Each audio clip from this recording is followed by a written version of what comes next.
नमस्कार, मैं हूं पंकज सिंह जाडेजा। हमारा उद्देश्य है राष्ट्र से स्नेह, राष्ट्र का सम्मान। अब देखते हैं आज के दिन भर की टॉप हेडलाइन।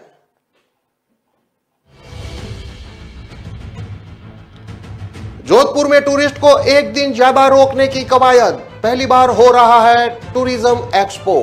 पर्यटकों को बताएंगे जोधपुर की खासियत।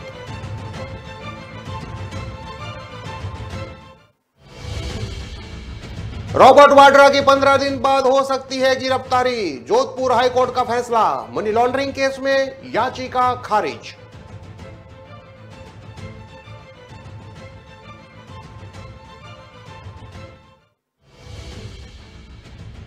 नहर में गिरे युवक का छठे दिन मिला शव। 112 घंटे की तलाशी के बाद फिल्टर प्लांट के पास मिला शव।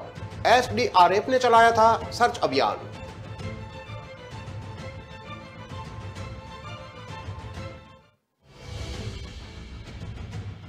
पीडब्ल्यूडी इंजीनियर और कर्मचारियों ने लिया सामूहिक अवकाश। जिला कलेक्टर के नोटिस को लेकर जताया विरोध। अब देखते हैं खबरें विस्तार से। कोविड के बुरे दौर से उबरकर इस बार टूरिज्म सेक्टर को बूम पहुंचाने का प्रयास है। यह पहला मौका है जब जयपुर से निकलकर पश्चिमी राजस्थान में टूरिज्म एंड हॉस्पिटैलिटी एक्सपो का आयोजन किया जा रहा है। इस पूरे आयोजन के पीछे उद्देश्य है कि देश विदेश के लोग जोधपुर में टूरिज्म के नए आयाम को देखें, साथ ही यहां एक रात ज्यादा रुके, जिससे पर्यटन को बढ़ावा मिल सके। 7 से 9 जनवरी तक होने वाले इस आयोजन में किया travels agent, tour operators, hotel suppliers, caterers भी हिस्सा लेंगे। इसको आम जन के लिए भी निःशुल्क खोला जाएगा, जिससे वह भी टूरिज्म सेक्टर से जुड़ सकेंगे। जोधाड़ा होटल्स एंड रेस्टोरेंट एसोसिएशन के अध्यक्ष जय एम बोब ने बताया कि राजस्थान पर्यटन नीति 2022 और रूरल टूरिज्म प्रमोशन स्कीम के आने के बाद पर्यटन क्षेत्र में निवेश का माहौल बना है। होटल्स को इंडस्ट्री स्टेटस प्राप्त होने के बाद पर्यटन क्षेत्र में स्थिति काफी अच्छी है। सचिव राजेश सिंघव के अनुसार नए साल में देश विदेश से सैलानी जोधपुर जैसलमेर आते रहते हैं। Association of domestic tour operator और 100 से ज्यादा ट्रैवल एजेंट इसमें जुड़ सकते हैं। उनको जोड़ने के पीछे यह उद्देश्य है कि देश के भीतर जो भी ऑपरेटर्स हैं वे डोमेस्टिक टूरिज्म को जोधपुर में बढ़ा सकते हैं। इसमें पुष्पेंद्र पाल खन्ना सीनियर वाइस प्रेसिडेंट, रजत साहनी वाइस प्रेसिडेंट, आशीष चंद सहगल और कोषाध्यक्ष वेद खन्ना जैसे टूरिज्म क्षेत्र के बड़े नाम भी आएंगे। साथ ही पूर्व नरेश गज सिंह फीता काटकर कार्यक्रम का शुभारंभ करेंगे। जोधपुर में फरवरी में G20 समिट का आयोजन भी किया जाएगा। इसे बड़े आयोजन से पहले पर्यटन के लिए यह एक्सपो एक बूम की तरह होगा, जिसका काफी फायदा मिलेगा। यहां के होटल्स और पर्यटन से जुड़े लोग को सीधा फायदा होगा।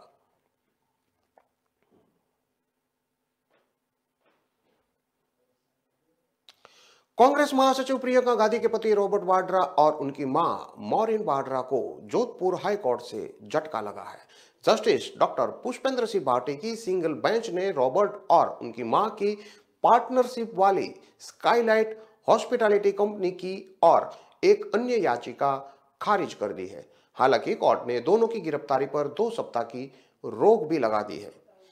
पूरा मामला बीकानेर के कोलायत में कंपनी की जमीनों के खरीद फरोख्त को लेकर है। इससे पहले बुधवार को high court justice doctor Pushpendra Singh Bhati की सिंगल बेंच में सुनवाई पूरी हुई थी। ईडी की जांच को दी गई थी चुनौती। दरअसल बीकानेर के कोलायत में जमीन खरीद फरोख्त को लेकर स्काईलाइट हॉस्पिटैलिटी एलएलपी कंपनी के साझेदारों के खिलाफ ईडी सबूत एकत्र करने के लिए जांच कर रहा है। सिंगल बेंच में स्काईलाइट हॉस्पिटैलिटी के अलावा महेश नागर ने ईडी की जांच को चुनौती दी थी। बचाव पक्ष की ओर से मुख्यतः अपनी याचिका में जो सवाल खड़े किए उन पर यूनियन ऑफ इंडिया की ओर से जवाब दिया गया। इस फैसले के बाद 2 सप्ताह तक पूर्व का अंतरिम आदेश जारी रहेगा। इस दौरान परिवादी अपील कर सकेंगे और तब तक गिरफ्तारी नहीं होगी।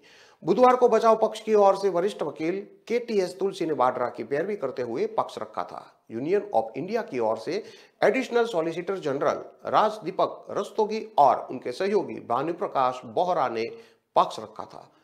जमीनों की खरीद से जुड़े इस केस को लेकर पहले भी राजनीतिक बयानबाजी होती रही है। जमीनों की खरीद से जुड़े इस केस को लेकर पहले भी बहुत राजनीतिक बयानबाजी चल चुकी है।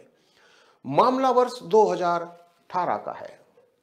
Additional solicitor general Rajdeepak Rastogi ने बताया कि मामला वर्ष 2018 का है। तब बीकानेर पुलिस ने कौलायत में सरकारी जमीन खरीद फर्जीवाड़े के मामले में एक एफआईआर दर्ज की थी। मामला दर्ज होने के बाद में केस को सीबीआई ने टेक ओवर कर लिया था, जिसकी जांच चल रही है। प्रवर्तन निर्देशालय यानी कि ईडी ने भी बीकानेर भूमि घोटाले में एक ECIR यानी कि प्रवर्तन मामला सूचना रिपोर्ट दर्ज की थी। जांच बीकानेर के सीमावर्ती जिले के कौलायत क्षेत्र में कंपनी की ओर से 275 बीघा जमीन की खरीद से संबंधित है। केंद्रीय जांच एजेंसी ने 2016 में स्थानीय तहसीलदार द्वारा शिकायत दर्ज कराने के बाद पुलिस द्वारा दर्ज प्राथमिकी के आधार पर मनी लॉन्ड्रिंग का एक केस दर्ज किया था। उस दौरान स्काईलाइट हॉस्पिटैलिटी प्राइवेट लिमिटेड के लायबिलिटी पार्टनर रॉबर्ट वाड्रा, उसकी मां मौरीन वाड्रा और पार्टनर महेश नागर राजस्थान हाईकोर्ट पहुंचे थे। अदालत ने उन्हें राहत देते हुए थर्ड पार्टी अंतरिम आदेश जारी किया था। इसके चलते रॉबर्ट वाड्रा, उनकी मां मौरीन और महेश नागर की गिरफ्तारी पर अंतरिम रोक जारी है। इनकी गिरफ्तारी पर लगी अंतरिम रोक हटाने को लेकर ईडी ने पूर्व में एक प्रार्थना पत्र अदालत के समक्ष पेश किया था।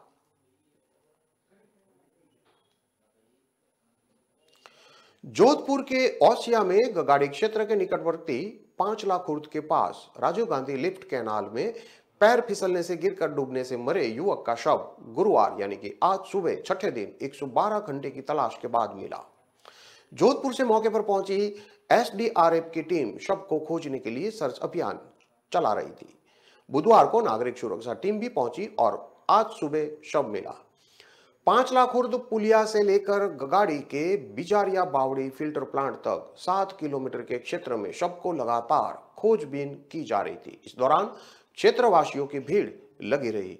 ओसिया और मथानिया पुलिस थाना भी लगातार कैंप कर रही थी। तीवर चौकी प्रभारी राजूराम बिश्नोई ने बताया कि तिवरी निवासी 30 वर्षीय बाबूलाल प्रेमाराम शनिवार को 5 लाख खुर्द के पास पैर फिसलने से नहर में गिर गया था, जिसकी शनिवार शाम से लगातार सर्च अभियान के तहत खोजबीन की जा रही थी। आज सुबह को नागरिक सुरक्षा टीम के परसाराम, टिकूराम, अर्जुन सिंह, दिग्विजय शर्मा, नरपतलाल प्रजापत, हरिराम जाट ने शव को बिजारिया बावड़ी फिल्टर प्लांट के पास बाहर निकाला। मथानिया थाना क्षेत्र के तिवरी चौकी प्रभारी राजूराम बिश्नोई और कांस्टेबल शैतान राम चौधरी और चेराई पुलिस चौकी से अनिल कुमार तथा एसडीआरएफ टीम में हेड कांस्टेबल सुखाराम ने लगातार शव खोजने का प्रयास किया था।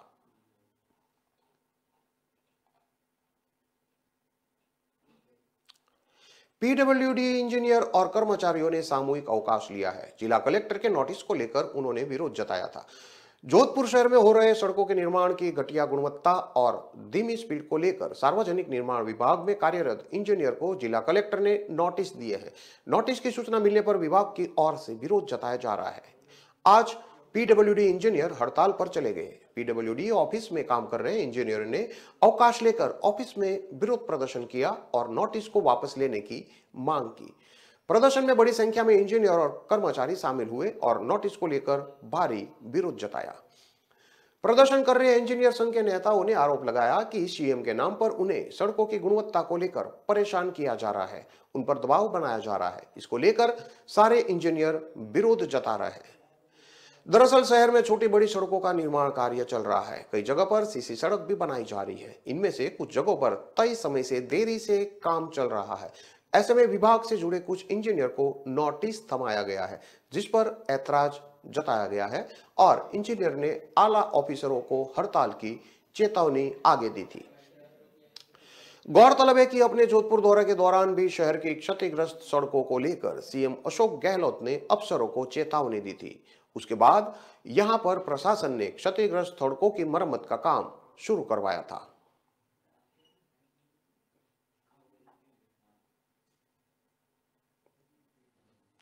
खबरों में लेते हैं अब एक छोटा सा विराम।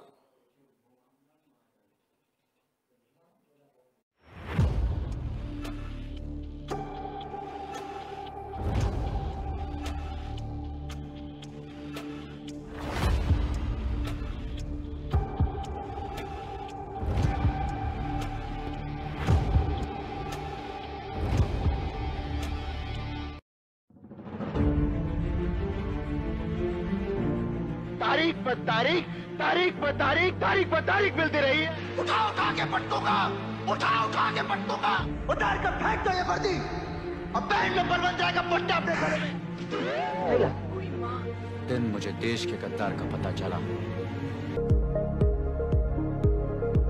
आपने देखा होगा एग्जाम में आपकी समस्या ये होती है कि देखो ये बगल वाला तो ऊपर देखता नहीं, लिखता ही रहता है, अब मैं पीछे रह जाऊंगा, उसको यानी दिमाग उसी में लगा पड़ा है। आपका दिमाग इतना हाल डोल कर रहा है कि जो भीतर मेमोरी रूपी जो कॉइन है ना, आपको वो दिखता ही नहीं है। एक बार मन को स्थिर कर लीजिए। मन को स्थिर करने की दिक्कत है तो जरा डीप ब्रीथिंग कर लीजिए, 3-4 बार गहरी सांस लीजिए, एकदम सीना तान करके आंख बंद करके कुछ बैठिए। मन स्थिर हो जाते ही वो कॉइन जैसे दिखने लगता है, आपके मेमोरी के भीतर पड़ी हुई चीज यूं ही उभर करके आना शुरू हो जाती है। और इसलिए ईश्वर ने जिसकी मेमोरी ज्यादा है उसको कोई एक्स्ट्रा एनर्जी दी है, ऐसा नहीं है जी।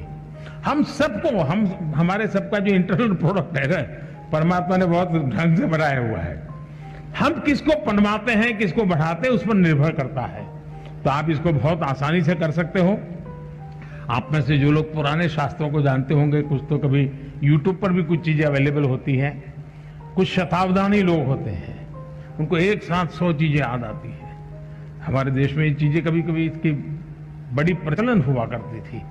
तो हम इसको ट्रेन कर सकते हैं, अपने मन को भी ट्रेन कर सकते हैं। लेकिन मैं आज, आप परीक्षा में जा रहे हैं इसलिए मैं उस दिशा में आपको नहीं ले जाऊंगा, लेकिन मैं कहता हूं मन स्थिर रखिए। आप अपने पास चीजें पड़ी हैं, वो अपने आप आना शुरू हो जाएगी, आपको वो दिखना शुरू हो जाएगी, आपका उसका स्मरण होना शुरू हो जाएगा और वही बहुत बड़ी ताकत बन जाएगा।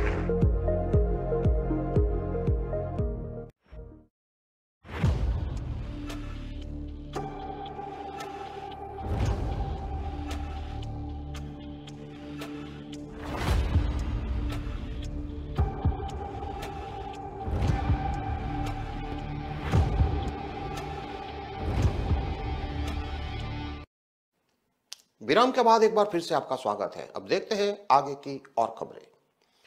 इंदौर में लगातार हो रहे लव जिहाद की घटना के बीच रेसिडेंसी एरिया के ट्रैफिक पार्क से बजरंग दल के कार्यकर्ताओं ने मुस्लिम युवक को पकड़ा है।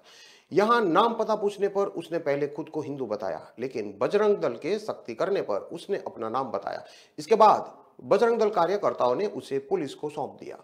पुलिस ने उस पर प्रतिबंधात्मक धाराओं में केस दर्ज किया है।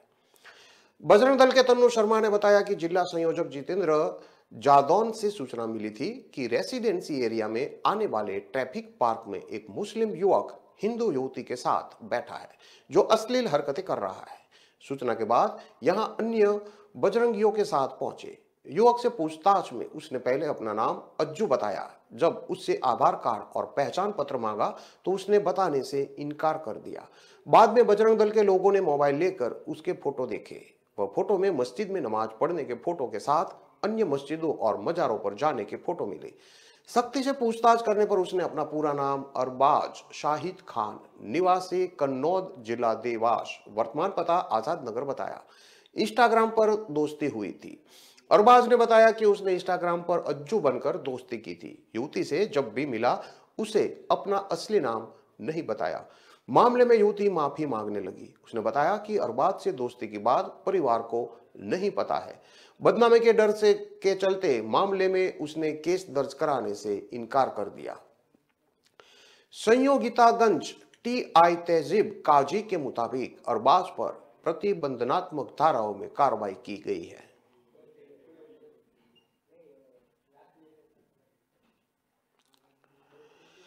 ऑनलाइन गेम में दोस्ती होने के बाद फोटो और वीडियो खींचकर उसको वायरल कर दिए। आरोपी ने छात्रा के पिता को धमकी भी दी, बेटी भेज दो नहीं तो उठा ले जाऊंगा। ग्वालियर में ऑनलाइन गेम खेलना 16 वर्षीय छात्रा के लिए मुसीबत बन गया। गेम के साथी पार्टनर ने न सिर्फ बेटी के अश्लील फोटो और वीडियो बना लिए बल्कि उसे ब्लैकमेल करना शुरू कर दिया। घटना जनकगंज थाना क्षेत्र के गोल पहाड़िया इलाके की है।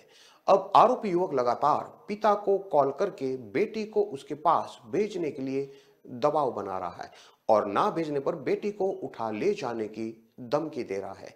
आरोपी खुद को झारखंड का रहने वाला बताता है। बात नहीं मानने पर आरोपी ने उनकी बेटी के फोटो और वीडियो वायरल कर दिए।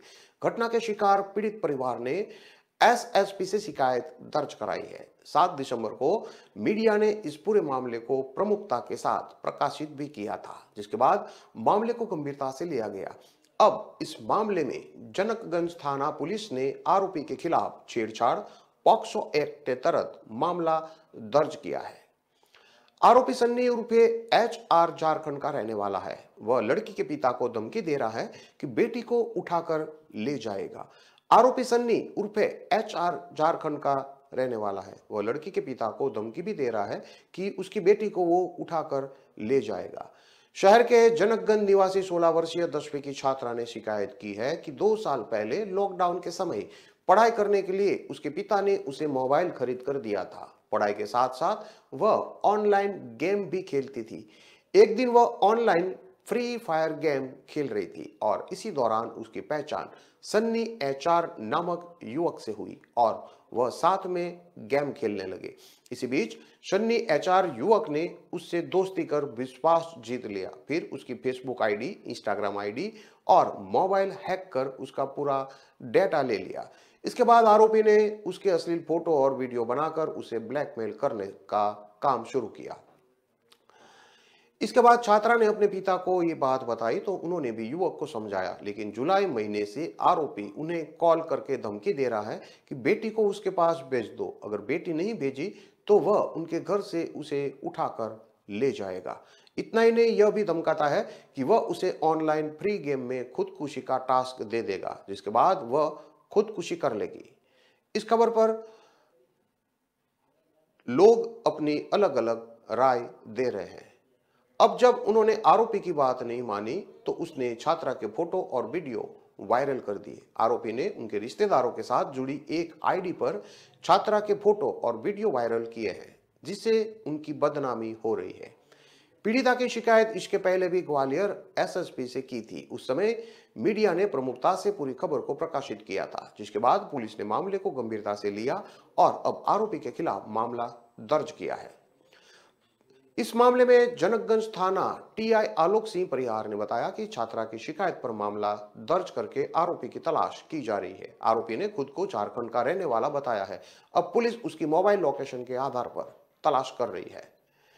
7 दिसंबर को मीडिया ने इस पूरे मामले को प्रमुखता के साथ प्रकाशित किया था। 16 साल की लड़की के फ्री फायर गेम के शौक ने उनको और उसके परिवार वालों का जीना मुश्किल कर दिया है। गेम खेलने के दौरान लड़की की दोस्ती झारखंड के एक लड़के से हो गई थी। आरोपी अब लड़की के अश्लील फोटो और वीडियो उसके ही पिता को बेचकर ब्लैकमेल कर रहा है। सागर में भारतीय जनता पार्टी नेता की अश्लील फोटो बनाकर ब्लैकमेल करने का मामला भी सामने आया था। भाजपा गौ सेवा प्रकोष्ठ के उपाध्यक्ष संजय चौरसिया ने बताया कि उनके व्हाट्सएप नंबर पर अनजान मोबाइल नंबर से एक फोटो आई थी। मेरी फोटो को एडिट करके अश्लील बनाया गया था। ऐसे ही यूपी की महिला को इंस्टाग्राम पर एक युवक से प्रेम हुआ तो वह बेटी को लेकर प्रेमी के साथ भागकर महाकाल दर्शन के लिए आ गई थी। महिला का पति भी उसका पीछा करते हुए सोमवार सुबह होटल पहुंच गया और दोनों को पकड़कर नीलगंगा पुलिस के हवाले कर दिया था। ऐसे ही सोशल मीडिया पर ब्लैकमेल करने और परिवारों को परेशान करने के मामले आए दिन सामने आते रहते हैं। बिन ब्याही मां ने ही अपने नवजात की बाथरूम की सीट पर पटक पटक कर हत्या कर दी। आरोपी ने दुष्कर्म के बाद हॉस्टल में बच्ची को जन्म दिया था। शर्मिंदगी से बचने के लिए बच्चे के जन्म के एक दिन बाद ही उसकी जान ले ली गई। मामला मध्य प्रदेश के शहडोल का है। 20 नवंबर को कस्तूरबा गांधी बालिका छात्रावास के पीछे नवजात का शव मिला था। पुलिस केस दर्ज करके जांच कर रही थी, तभी उसे एक क्लू मिला। पुलिस ने हॉस्टल की एक छात्रा को हिरासत में लेकर पूछताछ की। शुरू में छात्रा गुमराह करती रही। सख्ती से पूछताछ करने पर उसने सच पुलिस को बता दिया। पुलिस को एक क्लू कैसे मिला, ये भी जानना बहुत दिलचस्प है। आरोपी की मां ने बताया था कि मैं 12वीं कक्षा में पढ़ती हूँ। मेरे गांव से स्कूल बहुत दूर है, इसलिए हॉस्टल में रहती थी। मैं गांव के ही एक युवक से प्रेम करती हूँ। मेरी उससे अक्सर मुलाकात होती रहती है। इन मुलाकातों में हमारे बीच कई बार शारीरिक संबंध भी बने। एक दिन मुझे मालूम पड़ा कि मेरा गर्भ ठहर गया है। मैं घबरा गई थी क्योंकि उस समय मैं नाबालिग थी, किसी को बता भी नहीं सकती थी। कुछ समय बाद गर्भ गिराने का भी विचार आया, लेकिन तब तक बहुत देर हो चुकी थी। बालिका ने आगे बताया कि 18 नवंबर को मैंने हॉस्टल में ही बच्ची को जन्म दिया। तब तक मेरी उम्र 18 वर्ष 6 महीने हो चुकी थी। मैंने किसी भी तरह बच्ची को एक दिन के लिए हॉस्टल में रख लिया। मुझे लॉक लाज का डर सताने लगा क्योंकि मैं बिन ब्याही मां थी। इसी डर के चलते मैंने 19 नवंबर को बच्ची को हॉस्टल के बाथरूम में सीट पर पटक पटक कर मार दिया। इसके बाद उसका शव कपड़े में लपेटकर हॉस्टल के पीछे कचरे में फेंक दिया। 20 नवंबर को नवजात का शव मिलने के बाद से ही पुलिस जांच में जुटी थी। नवजात की पोस्टमार्टम रिपोर्ट में खुलासा हुआ था कि उसके सिर पर गंभीर चोट आई थी। इससे यह तय हो गया था कि नवजात की हत्या की गई है।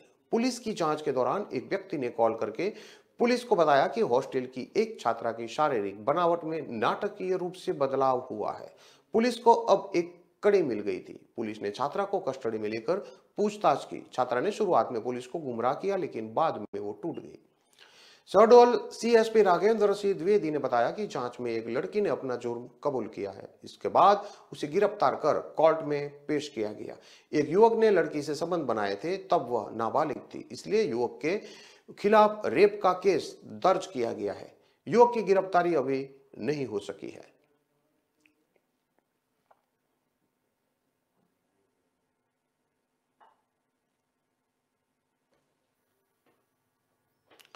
इन सभी खबरों को विस्तार से पढ़ने के लिए आप हमारे वेबसाइट का भी प्रयोग कर सकते हैं। हमारा वेब का पता है www.kalamkartevya.com।